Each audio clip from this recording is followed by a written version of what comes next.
At 44, after 19 years of marriage, Nora Vance walked out of a courtroom with a cardboard box, a rusted pickup truck, and the deed an abandoned airplane rotting in the woods. It was the only asset her husband's lawyers hadn't bothered to fight for. Marcus kept the house, the savings, and the woman he'd been seeing for the last 2 years. Nora drove 6 hours into the Bitterroot Mountains with $211 in her checking account. The grass airstrip had been closed since the day her father died. His reading glasses still sat on the table inside the tin-roofed shack, beside a cup of coffee that had dried to a brown ring long ago. She'd come to sell the place and move on. But when she pried open the metal panel beneath the belly of that airplane, she found something Walter Vance had quietly built over 40 years, something the entire valley remembered, even if his own daughter never knew. The courtroom in Ravalli County smelled like floor wax and stale air. Nora sat in a wooden chair while the judge read the settlement terms into a microphone that made his voice sound like it was coming through a tin can. Marcus wasn't there. He'd sent his attorney, a man named Pruitt in a charcoal suit who kept checking his watch. Some men take your house, some men take your name. Marcus Vance took 19 years and called it a fair split. Nora signed where Pruitt pointed, 4 signatures, 2 initials, and her marriage was a stack of documents in a manila folder. The attorney slid a single sheet across the table.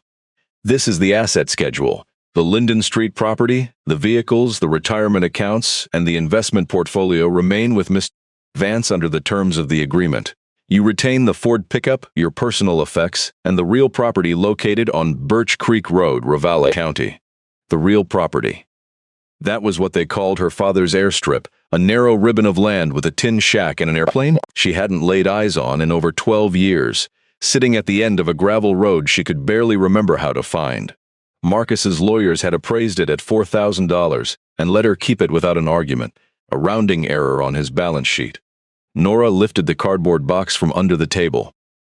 Inside were the things Marcus had left on the kitchen counter for her to collect. A jewelry box her mother had given her.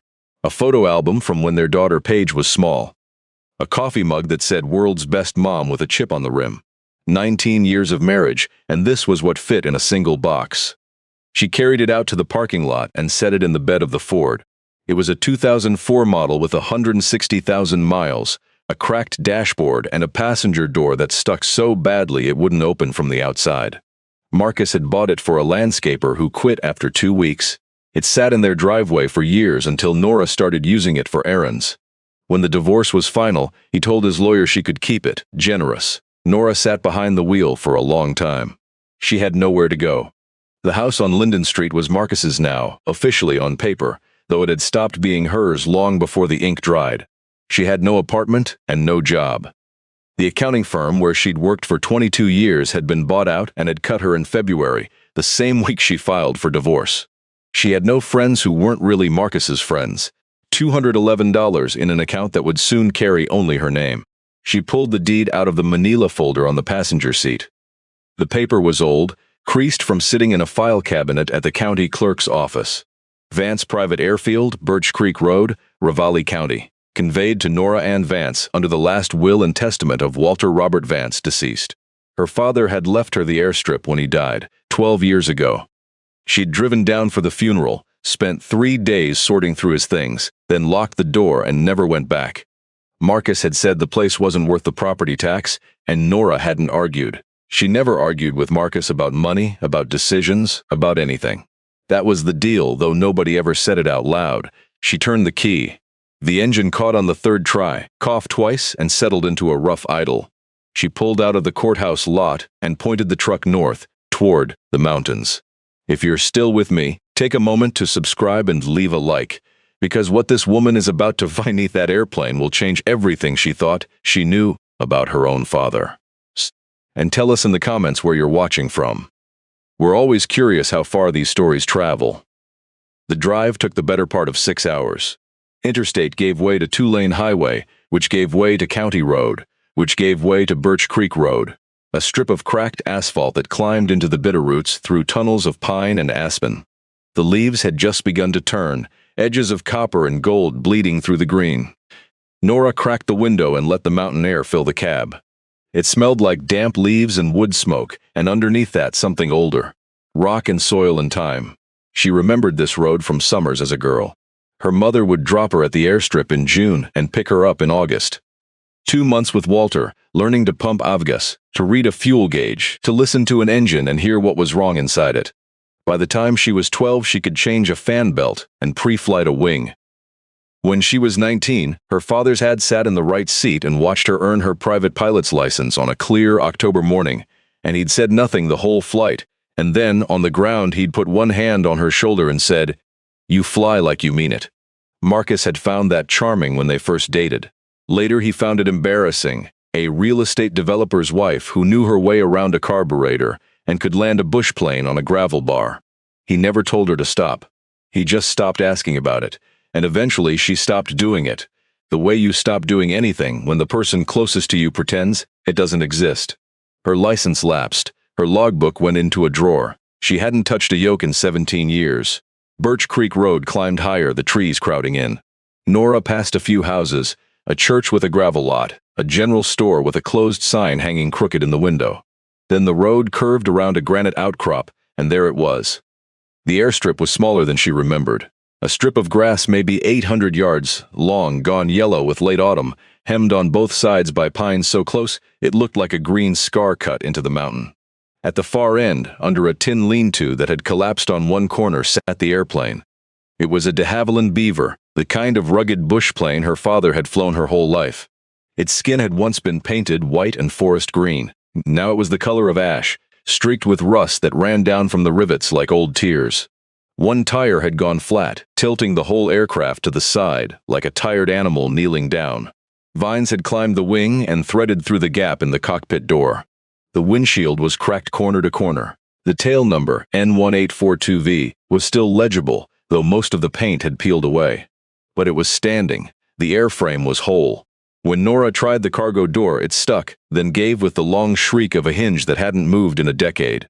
Inside, the air was thick and still, heavy with dust. Late afternoon light came through the dirty windows in pale rectangles across the metal floor. The pilot's seat was still there, the leather cracked and sunken. On the instrument panel, every needle was dead, frozen on numbers from another decade. And in one corner, hanging from a rusted hook, was her father's canvas flight jacket. The same one, the same dark oil stain on the right elbow that she remembered. Nora stood there for a long time. She had come to sell the place. She had braced herself to see a pile of scrap. What she had not braced for was the feeling that her father had just stepped out and would be back any minute. She spent that first night in the tin shack beside the strip, on the same folding cot her father had slept on. The shack was a single room, a propane stove, a wooden table, a wall of tools and parts arranged with a neatness that bordered on devotion. On one wall hung a topographic map of the whole valley, dense with pencil marks she didn't understand. Small circles, numbers, initials. She was too tired to care. She lay down in the smell of motor oil and pine and something it took her a while to place. It was the smell of her father. The next morning, a man appeared at the head of the strip.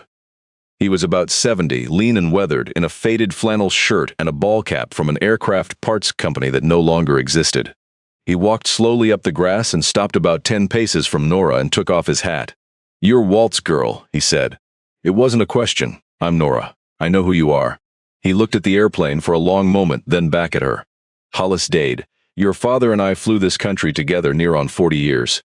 I heard you came back." News moved fast in a small valley, even when there was hardly anyone to carry it. Hollis asked what she meant to do with the place, and Nora told him the truth. She meant to sell. He nodded slowly, the way a man nods at an answer he's been expecting and dreading. "Somebody'll come to buy it," he said. "Sooner than you'd think. When they do, you call me before you sign a thing." He set a scrap of paper on the hood of the Ford, a phone number in a shaky hand. Then he turned to go, paused, and said without looking back, "He never told you, did he? What he did out here?" "My father pumped gas and fixed engines," Nora said. Hollis was quiet a long while. "Yeah," he said at last. "He did that too." And he walked off down the gravel road. Nora watched him go, and she couldn't say why her chest had gone tight. If you've made it this far, subscribe to the channel, because what this old man would not say is the whole story, and Nora is about to discover it for herself, alone, with her own 2 hands. For the next 2 days, Nora threw herself into cleaning, not because she decided to stay, but because she couldn't stand to watch the place rot one more day. She didn't call a realtor. She told herself she was getting it presentable so it would sell for more. The truth was that every time she picked up the phone, her hands set it down again. She started with the shack. She swept the dust off the floor where it lay thick as felt. She washed the windows until the morning light came through clean. She found a forgotten jug of water and a bag of coffee that had gone to stone. And she made a pot in an old enamel kettle until it was drinkable. The smell of coffee and warm pine made the shack feel less like a tomb. Then she went to the airplane. She aired up the flat tire with the old compressor in the corner, which coughed and clattered and finally agreed to run. She scraped the rust off the door hinges and oiled them until the cargo door opened smooth again. She pulled the vines off the wing one strand at a time, the thorns leaving thin red lines across the backs of her hands. She wiped down the instrument panel, the cracked leather of the seats, working with a rag and a half-used can of polish she found on the shelf. The work was hard. Her back ached and her fingernails went black with grease. But there was something in working trees that quieted her mind, something 19 years in the house on Linden Street had never once given her. By the afternoon of the second day, she crawled into the belly of the plane to clean the floor. And her knee struck something. A metal floor panel beneath the last row of seats that didn't match the rest. The dust on it was thinner than everywhere else, as if hands had touched it many times. 4 screws at the corners, their heads worn smooth from being turned out and back in too often to count. Nora sat very still for a moment, her heart beating faster than the work could account for. Then she found the screwdriver in the toolkit. The 4 screws came out easily. The panel lifted with a soft scrape of metal, revealing a shallow compartment beneath, lined with oilcloth against the damp. And inside that compartment was an inheritance she never knew she'd been left. A leather-bound logbook, thick, its edges frayed. An old cookie tin, the lid pressed shut. A bundle of letters tied with twine so thick the twine had stretched. And a green ledger, the kind of accounting book Nora had worked with for 22 years. Except this one was like nothing she'd ever seen. She took out the logbook first. She opened it in the slanting light from the window, and she began to read. Her father's careful block capitals filled every page. But these were not ordinary flights. January 14, Pruitt girl, fever of 104, pass iced shut. Night flight to Missoula Hospital. Landed 2:40 am, she lived. February, 3 dropped 3 bales of hay and a sack of flour to the Okafor place, snowed in 8 days. Poor visibility, came in low over Birch Creek. November 15, found the Reyes father and son lost on Sapphire Pass. Spotted smoke at dusk. Gave coordinates to the rescue team, both alive, page after page, 40 years, hundreds of flights. Each one a human being, each entry ending with the same word, repeated like a prayer. Lived, and beside most of them in the margin a small mark. A minus sign, then a 0. Charged nothing, not 1 cent. Nora sank down on the floor of the airplane, the logbook open in her lap, and for the first time since she'd walked out of that courtroom she cried. Not for what she had lost, but for the man who had raised her, the man she now understood she had never truly known. She opened the green ledger. It didn't track money in and money out like a real account book. It tracked people. The left column was names. Pruitt, Okafor, Reyes, Halloran, Begay, hundreds of names. The right column, where the amount owed should have gone, held a single phrase repeated over and over. Paid in full, and she understood. Her father counted every life saved as a debt settled, not that they owed him, but that he believed his own life had been paid back square every time he set those wheels down and a human being was still breathing.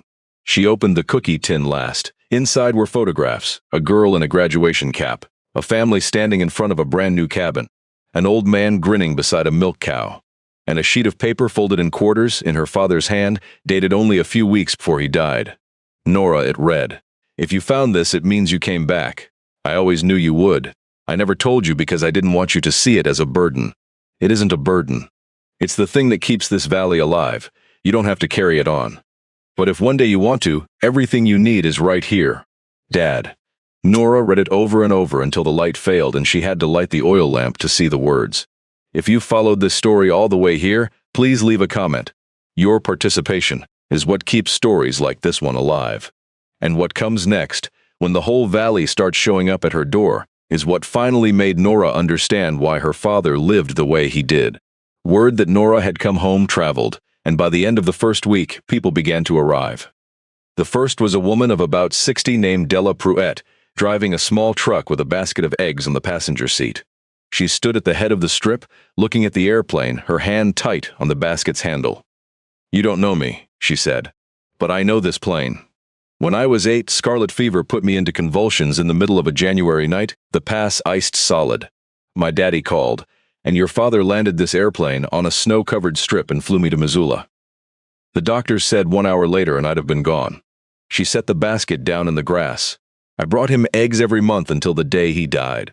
I kept bringing them up here, even with no one to take them. I figured now there's you. Nora picked up the basket and could not say a word. The next day, a man named Sam Okafor came with a trailer of cut firewood. Your father dropped hay to my cattle the winter they were snowed in, he said. If he hadn't, I'd have lost the whole herd, and the ranch with it. I owe him. I know he'd say I don't, but I know I do. He unloaded the wood beside the shack without asking. Winter's coming. You'll want this. They kept coming. A retired mechanic named Begay rebuilt the compressor, took no pay. A young woman named Marisol left a pot of stew, still warm on the step. A 21-year-old named Travis Halloran rode his bicycle up almost every day and stood looking at the airplane with an expression Nora recognized. The look of someone who wants to learn a thing and doesn't know how to ask. My father flew searches for my brother once, Travis told her one afternoon. He got lost on Sapphire Pass the fall I was 10. Mr. Vance found him by a wisp of smoke at dusk. I always wanted to know how this airplane worked. Nora looked at him a long moment, then opened the cargo door. Come on then, she said. I'll show you. In the evenings, Hollis Dade came by, sat on an upturned oil drum, drank her coffee, and told her the things the logbook didn't record. The nights her father flew into weather no one had asked him to fly into. The way he never let any family know whose hand had dropped the hay, paid the pharmacy bill, fixed the broken tractor in the dark. Kindness that has to be seen, he told me, Hollis said. The lamplight catching the lines of his face isn't kindness anymore. It's a transaction. Nora began to understand why her father had never told her. He hadn't hidden it out of shame. He'd hidden it because to him, a good thing kept its value only as long as it stayed quiet. She stopped thinking about selling. She didn't say so out loud, not even to herself. But she stopped picking up the phone to call the realtor. She started making a list of the parts she'd need to make the Beaver fly again. She wrote to the Aviation Authority about the steps to bring an old aircraft back to airworthy. She didn't know what she was doing or why. She only knew that for the first time in years, she woke each morning with something that needed doing and a reason to do it. Then, on the Monday of the third week, a black SUV, so clean it didn't belong on that gravel road, turned in and stopped in front of the shack. The man who got out was about 50, in a gray cashmere coat and shoes that had never touched dirt. He smiled with teeth that were too white, put out his hand, and said his name like a man used to being listened to. Royce Lambert. I deal in classic aircraft, and I believe, Mrs. Vance, that you and I can help each other a great deal. If you've come with this story all the way to here, subscribe right now, because this man knows something about that airplane that even Nora doesn't, and what he's about to offer her will test everything she just learned about her father. Royce Lambert didn't waste much time. He walked around the Beaver like a man inspecting a racehorse, tapping the skin, cocking his head at the tail number N1842V, his smile widening with every step. Do you have any idea what you're sitting on? He said. This is a 1958 de Havilland Beaver, original airframe, low serial number. There are 3 collectors on the East Coast who would fight each other for this. Restored, it's worth $500,000. Maybe more. He turned back to her. I'm prepared to offer you $40,000 cash this week. Look around you. You can't restore this. $40,000 is a fresh start, Mrs. Vance, a very generous one. $40,000. 10 times the figure on the asset schedule. With $211 in her account, it was a lifeline. Nora felt the number pull at her, real and heavy. For 19 years, she had learned to say yes to confident men in expensive coats. Let me think about it, she said. Don't think too long, Royce said, still smiling. Offers like this don't sit around. He set a business card on the hood of the Ford, right next to where Hollis had left his number. The 2 scraps of paper lay side by side, and Nora looked at them a long while after the black SUV had disappeared behind the granite outcrop. She called Hollis that night. He was there within half an hour, and when he heard the name Royce Lambert, his face darkened. He's not here for the airplane, Hollis said.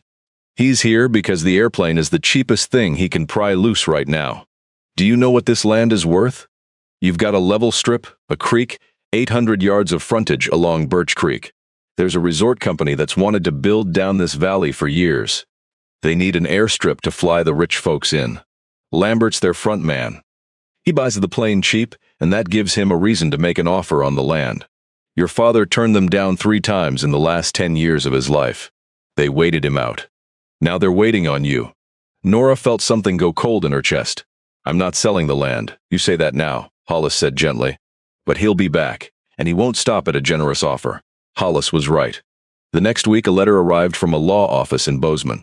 It cited an unpaid maintenance and hangar storage debt supposedly owed against the aircraft, and attached a copy of a contract bearing what was meant to look like Walter Vance's signature, arguing that the Beaver had been pledged as collateral and was therefore subject to repossession and sale.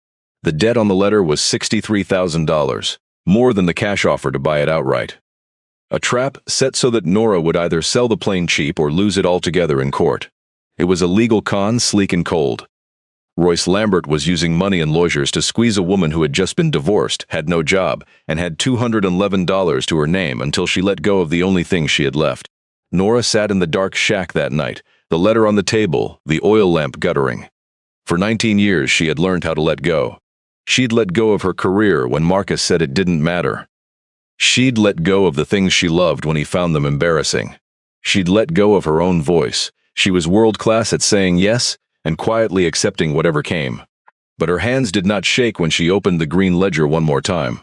If you've made it this far, subscribe, because what Nora is about to do with her father's old books will teach a rich man that some things money can never buy and never beat. Nora was an accountant. For 22 years she had made her living reading documents, reconciling figures, finding the one place where a story on paper didn't match the truth. Marcus had never once asked her about that work. Now that work was her weapon. She started with the forged signature. She laid the fraudulent contract beside the logbook and the real letters in the tin, and she saw it at once. Her father's block capitals always leaned right. His R in Robert always had a distinctive upward flick. The signature on the contract stood straight, stiff, the R without its flick. She photographed every page, every detail. Then she drove the 6 hours back to the county clerk's office and pulled the full legal history of the property. She found 3 letters of refusal her father had written to the resort company, 3 times, over a decade, declining offers that climbed higher each time. She found his will, properly notarized, stating plainly that the land was left to his daughter, with the wish that it continue to serve the valley, not be sold off. And she found one thing even Hollis hadn't known. In the last years of his life, her father had placed the entire parcel into a permanent conservationist with a local land trust. A binding agreement that the Strip could never be commercially developed. The resort could never be built here. Royce Lambert knew this. It was why he needed the airplane. Since he couldn't have the land, he'd turn to the one thing he still might take. But now Nora had all of it. The forged contract, the real logbook, the will, the easement, and 40 years of names in the green ledger, 40 years of living witnesses. She didn't hire an expensive lawyer. She didn't have the money. Instead, she did what her father would have done. She called the whole valley. They gathered at the shack on a Saturday afternoon. Della Pruitt, saved at 8 years old. Sam Okafor, whose herd had been saved. The Reyes family, found on Sapphire Pass. Begay, Marisol, Travis, more than 30 people, each one carrying a story. A photograph, a letter her father had once written, a memory of the night the Beaver came down and saved something they thought was lost. Nora wrote it all down. She built a record, not an accountant's record, but a record of a man and a valley. When Royce Lambert came back with his lawyer, expecting a woman alone and desperate, what he found was a woman sitting behind her father's wooden table with a thick file. 30 witnesses standing behind her, and a voice that did not shake. This signature is forged, Nora said, laying the handwriting analysis on the table. I've filed a criminal complaint for document fraud. This land is under a permanent conservation easement. You knew that, which is why you came after the airplane instead. And this airplane, she pushed the logbook across the table, is not scrap, and it is not your $500,000 collector's piece. It saved 142 human lives in 40 years. I have every one of their names. You want to take me to court for it? Go ahead. But you'll have to explain to a jury in this valley why you forged a dead man's signature to steal the airplane that once saved their own children.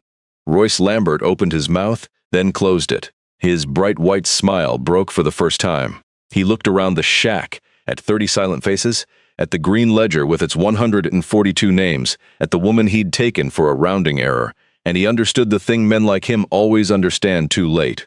that there are things that appear on no balance sheet, and that those are the very things that hold a community upright. His lawyer withdrew the letter. The lawsuit was gone within a week. The criminal complaint for fraud was not. Royce Lambert left the valley and never came back. If you've stayed with this story all the way to this moment, thank you from the bottom of my heart. Stay a little longer, because the last part, what Nora chooses to do with her father's legacy, is what gives this whole story its meaning. Winter came to the valley in November, early and heavy, just as Sam Okafor had warned. Snow whitened the grass strip and built up in thick ridges along the wing of the Beaver. But by then the airplane was no longer a heap of scrap rotting under a collapsed roof. It took nearly 2 months. Begay rebuilt the engine, took no pay, and taught Travis every step while he worked. Hollis Dade sat on his upturned oil drum each afternoon, directing with a hoarse voice and 40 years of knowing. Della Pruitt brought eggs every week. Sam Okafor hauled in parts no one asked the price of.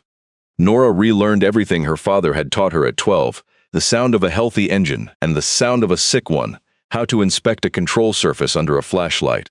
Her hands went black with grease again, and this time no one on earth told her it was something to be ashamed of. She did not restore the Beaver into a glossy showpiece to sell. She fixed it so it would fly. There was a difference, and she understood the difference better than anyone. Royce Lambert had looked at the airplane and seen $500,000. Her father had looked at it and seen 142 human beings. Nora chose her father's way of seeing. She got current again as a pilot. Her old private license had lapsed in the years of her marriage, so she put in the hours, passed the written, and flew a flight review with Hollis in the right seat, the way her father had once sat in the right seat and watched her earn it the first time. She flew until the day Hollis climbed out of the airplane, clapped her on the shoulder and said, "Walt would be proud. Not because you fly well, because you fly for the right reason." On a night in December, the phone in the shack rang at 2 in the morning. A family at the far end of the valley, a small child burning with fever, the pass iced shut, no ambulance able to get through. Nora pulled on her father's canvas flight jacket, the same one, the same dark oil stain on the right elbow, and she flew N8842V into the snowbound dark, came down on a strip she could barely see, and carried the child to Missoula. She landed at the hospital at 3:40 in the morning. The child lived. The next morning she opened her father's logbook to the first blank page, the line where 40 years of entries ended and he had left the rest to her. She picked up the pencil, and in her own hand she wrote the first line. December 11, Coil Boy, high fever, pass iced shut. Night flight to Missoula. Landed 3:40 a.m. She paused a long while, then she wrote the last word, the word repeated for 40 years like a prayer. Lived, and beside in the margin, a minus sign and a 0. The next spring, the grass strip was green again. Travis Halloran worked beside her. Almost every day now, 21 years old, learning everything with the same hunger Nora recognized from her own girlhood. She taught him how to read an engine, how to hear the sound that's wrong. "You're good at this," he told her one afternoon. "The teaching, I mean." Nora only smiled. It was exactly what her father had done for her on this same strip a lifetime ago. Paige came to visit in May. Nora's daughter, 23, raised in the house on Linden Street and in the world her mother had once believed was her life. She stood at the head of the strip, looking at the airplane, looking at the shack, looking at her mother with grease on her hands, and a way of standing the girl had never seen. "I don't understand," Paige said. "Dad said this place was just some junk you inherited." Nora led her daughter into the Beaver. She lifted the panel beneath the last row of seats, 4 screws, oiled smooth now. She took out the logbook, put it in her daughter's hands and told her to read. Paige read, page after page, hundreds of names, the word over and over, lived, lived, lived, and when she reached the last entry, the one in her own mother's hand, her face changed in the way that only the truth can change it. "Grandpa did all of this," Paige whispered, "and no one knew. He didn't want anyone to know," Nora said. "He used to say that kindness that has to be seen isn't kindness anymore." Paige looked at her mother a long time. "Then, why are you telling me?" Nora took her daughter's hand, the clean hand of a city girl inside the grease-marked hand of a woman who had found herself again. "Because there's a difference between showing off and passing on," she said. "He didn't tell me because he was afraid I'd see it as a burden. I'm telling you because I want you to know where you come from. You come from a man who flew into storms to save children he never met, and never took a cent. That's your inheritance, Paige. Not the house on Linden Street. That summer, A small truck coated in road dust turned in at the head of the strip. A young woman climbed out, maybe 30, with the look of someone carrying more than she could say, the same look Nora had seen in her own mirror a year before. There were 3 children in the truck, the youngest asleep. "I heard there's someone out here who helps," the woman said, her voice hesitant. "My husband just left. I need to get over the pass to find work, and my truck won't make the mountain road. Folks told me to come ask here." Nora looked at her and she saw herself a year before, walking out of a courtroom with a cardboard box and $211. She nodded. "Of course," she said, "let me fly you over. It won't cost you anything. I can't just take that." "Sure you can," Nora said, opening the cargo door. "One day, when you're back on your own feet, somebody else is going to need to get over some pass. When that day comes, you help them. That's how it works in this valley. My father used to say so." The woman looked at her, her eyes filling, her lips pressed tight. "Why?" she asked. Nora smiled, zipping her father's canvas flight jacket. "Because one man did it for a whole valley for 40 years, she said. "And now it's my turn." She closed the cargo door. She started N842V, rolled down the green grass strip in the summer sun, and lifted off into the valley sky, carrying a stranger over a mountain pass, charging nothing, needing no one to see. Below her, the grass strip stretched away, the tin shack, Birch Creek glinting silver. And in the logbook on the passenger seat, beneath her father's 142 names, and the new names she was adding every week, was a truth it had taken Nora 44 years and one broken life to understand. A legacy is not money. It is not the house someone takes from you, or the figure at the bottom of a balance sheet. A legacy is how we treat each other when no one is watching. It is the one thing no court, no husband, no rich man in a cashmere coat can ever take from you. And it is the one thing in the end worth passing on. Her father had known that, now she knew it too. And one day the child asleep in the cargo hold, or the coil boy saved in the December dark, or any one of those 142 names, would know it as well. That is how kindness goes on. Not in grand words, but in a quiet circle, passed from one pair of hands to the next, over every pass, through every winter, with every human being carried safely home to the far side of the mountain. Nora Vance was 44 years old, and she was just getting started. And maybe that is the lesson worth carrying out of this story, the one Nora paid a broken life to learn. We spend so much of our time measuring the wrong things: the size of the house, the number on the paycheck, the things a man in a charcoal suit can take from us across a courtroom table. But the only inheritance that ever truly mattered was never written on a deed. It was written in a logbook in pencil in the margin beside a single word: lived. Her father never left her money. He left her a way of being in the world. He showed her that the smallest, quietest act of kindness, the kind done when no one is watching and nothing is expected in return, outlasts every fortune. It outlasts even the person who gave it, because kindness, when it is real, does not end with you. It looks for the next pair of hands. So before you go, sit with one question. Who in your life needs to be carried over a pass tonight? It does not have to be an airplane. It can be a phone call you keep meaning to make. A meal left quietly on a doorstep. A debt forgiven without a word. A young person who wants to learn something and doesn't know how to ask. That is how a legacy begins. Not with grand gestures, but with one ordinary person choosing, again and again, to help the next one over the mountain. The world will rarely see it. That is exactly what makes it worth doing. Thank you for staying with this story all the way to the end. If it moved you, do 3 small things. Subscribe to the channel, so these stories can keep finding the people who need them. Leave a comment, and tell us where in the world you're watching from. And while you're there, tell us about one person who once carried you when you couldn't make it over the mountain alone. And if someone you love is in the middle of their own hardest winter right now, share this story with them.